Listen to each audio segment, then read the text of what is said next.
Akhir PPKM level 4 di Jawa Bali, namun hingga kini pemerintah belum memutuskan apakah akan melanjutkan PPKM di level 4 atau melakukan pelonggaran dari statusnya. Lantas apakah PPKM tetap ketat atau bisa dilonggarkan? Langsung saja kita membahasnya bersama Dewan Pakar Ikatan Ahli Kesehatan Masyarakat Indonesia, Hermawan Saputra.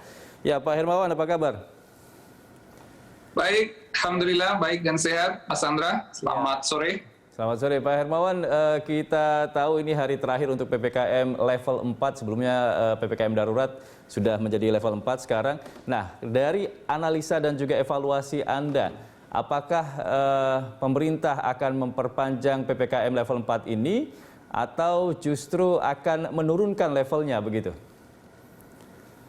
Kalau kita lihat dari angka-angka epidemiologi yang ada ya, sejak pertama kali diberlakukan PPKM darurat 3 Juli yang lalu hingga sekarang ini, sebenarnya positivity rate kita itu masih stabil di atas 20%. Memang ada penurunan angka kasus ya atau insidensi harian, tapi juga itu penurunan spesimen. Jadi kalau kita hitung positivity rate-nya tetap tinggi sekali. Nah, belum lagi kaitan dengan angka mortality yang cukup tinggi ya, bahkan seminggu terakhir ini selalu di atas 1.000 kematian tiap hari untuk Indonesia.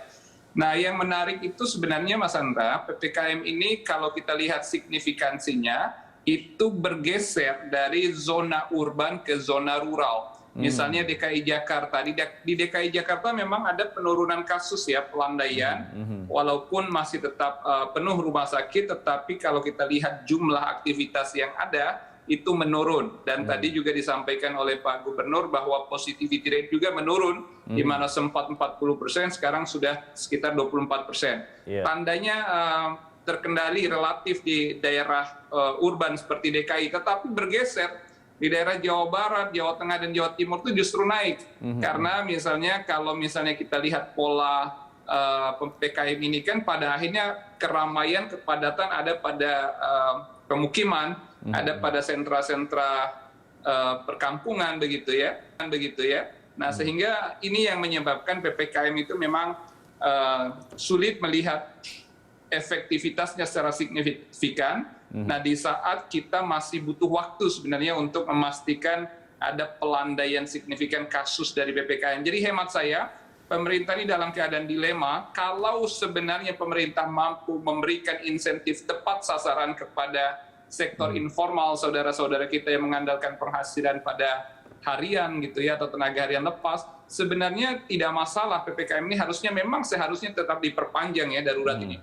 Pilihannya kan cuma dua, memperketat PPKM yang ada atau memperpanjang darurat. Kalau melonggarkan saya pikir terlalu berani kalau saat ini melonggarkan, karena penularan ini belum stabil. Kalau kita pelonggaran, berarti seolah-olah kita menganggap sia-sia upaya kita yang kemarin akan menyebabkan kenaikan kasus baru. Yang ada itu fokus kita pada insentif dan bantuan ekonomi, itu yang harus kita dorong agar pemerintah betul-betul mengevaluasi dan memberikan secara tepat sasaran pada sektor informal dan saudara kita yang ada di lapangan untuk penghasilan harian gitu. Ya, Pak Hermawan, tadi Anda mengatakan untuk wilayah urban ini memang ada penurunan positivity rate-nya, tapi justru beralih ke permukiman. Nah, lantas menurut Anda seperti apa harusnya PPKM selanjutnya ini diterapkan? Apakah pemerintah juga fokus ke permukiman? Karena otomatis ketika ada pelarangan untuk bekerja, kemudian juga ada pembatasan-pembatasan lainnya, masyarakat banyak berkumpul di rumahnya masing-masing begitu, di lingkungannya masing-masing. Nah, ini bagaimana mencegah atau mengantisipasi agar tidak bertambah lagi angka positif di permukiman? Memang ini kan yang menjadi PR besar pemerintah itu ketika PPKM darurat ada pembatasan dan pengetatan, tetapi testing dan tracing masih lemah. Jadi Mas Andra, bahwa kita sekarang punya kasus aktif lebih dari 570.000. Nah, kasus aktif, kasus suspek lebih dari 260.000. Kalau kita melihat data ini, seharusnya kan spesimen rate kita di atas 1 juta, minimal 1 juta spesimen per hari, atau menyasar sekitar 600.000 sampai 700.000 orang untuk dites per hari. Jadi kalau misalnya di pemukiman tadi harus ada upaya namanya active case finding. Nah, tenaga tracing atau penyelidikan epidemiologi datang ke komunitas, kemudian diikuti dengan testing yang masif. Kalau itu mampu dilakukan dengan optimal, sebenarnya disitulah kemampuan kita memitigasi resiko dan mengukur dampak di pemukiman, sehingga penyiapan kita untuk strategi pengendalian itu lebih mudah. Nah, di sisi lain, kampanye juga harus dioptimalkan untuk penguatan komunitas itu sendiri. Bagaimana RT, RW bersama tokoh agama, tokoh masyarakat, bahkan tenaga kesehatan di pemukiman, di komunitas itu banyak sekali. Nah, itu diaktifkan untuk bahu-membahu melakukan community empowerment. Mereka terus melakukan promosi kesehatan, protokol yang 5M, kebersihan lingkungan, sekaligus untuk menyiapkan ruang-ruang isolasi mandiri, terutama untuk anggota warga masyarakat yang bergejala ringan atau tanpa gejala. Itu penting sekali. Kalau itu mampu diwujudkan, semacam patriotisme begitu, kampanyenya hankam rata, pertahanan keamanan rakyat semesta, kepedulian sosial dibangkitkan. Kalau keberdayaan masyarakat ini dioptimalkan, terus paralel dengan testing, tracing, dan treatment yang menjadi tugas pemerintah, disinilah efektivitas PPKM itu kita harapkan. Tetapi kalau tidak, peran masyarakat belum dioptimalkan, peran pemerintah juga masih lemah dalam hal 3T, nah disinilah yang memang kita melihat sejauh ini pun belum terjadi secara signifikan efek dari PPKM darurat ini, hanya bergeser saja, sementara kumulatif casesnya tetap cukup tinggi. Ya, tapi yang jadi masalah sudah banyak himbauan yang dilakukan oleh pemerintah, aturan-aturan juga sudah banyak dilakukan. Nah, untuk masyarakat yang ada di pemukiman ini, di level RT RW ini, kesadaran dan kepatuhannya sangat-sangat minim, sangat kurang begitu. Nah, ini bagaimana kalau cuma melibatkan komunitas, kadang-kadang dari atasnya juga kurang memperhatikan membentuk komunitas seperti apa begitu. Bagaimana menurut Anda untuk menangani masyarakat yang ada di level-level RT RW ini begitu?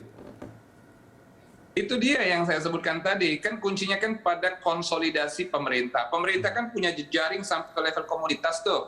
Di bawah kelurahan atau kepala desa ada RT RW, dan di sana juga kan sebenarnya banyak lokal influencer. Nah, ini yang paling jarang diaktifkan ya dalam kampanye-kampanye kita ini, peran lokal influencer. Di situ ada tokoh agama, apakah dia ustadz, apakah pendeta, ataukah juga tokoh masyarakat atau tokoh-tokoh informal itu kadang kalau mereka berperilaku konstruktif untuk pengendalian COVID itu menjadi contoh kebaikan.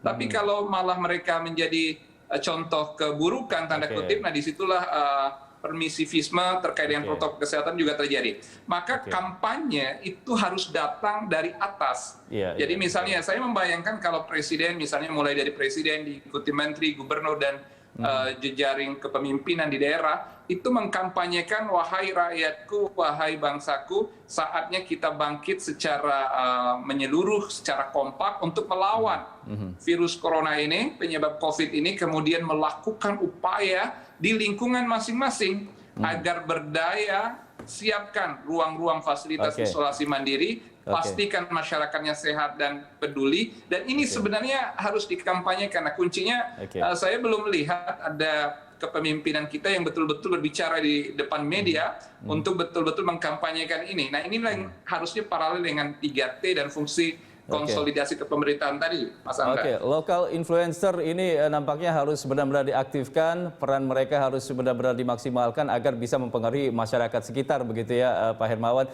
Terima kasih banyak sudah memberikan masukan dan saran di Berita 1 TV. Terima kasih, selamat beraktivitas Pak Hermawan.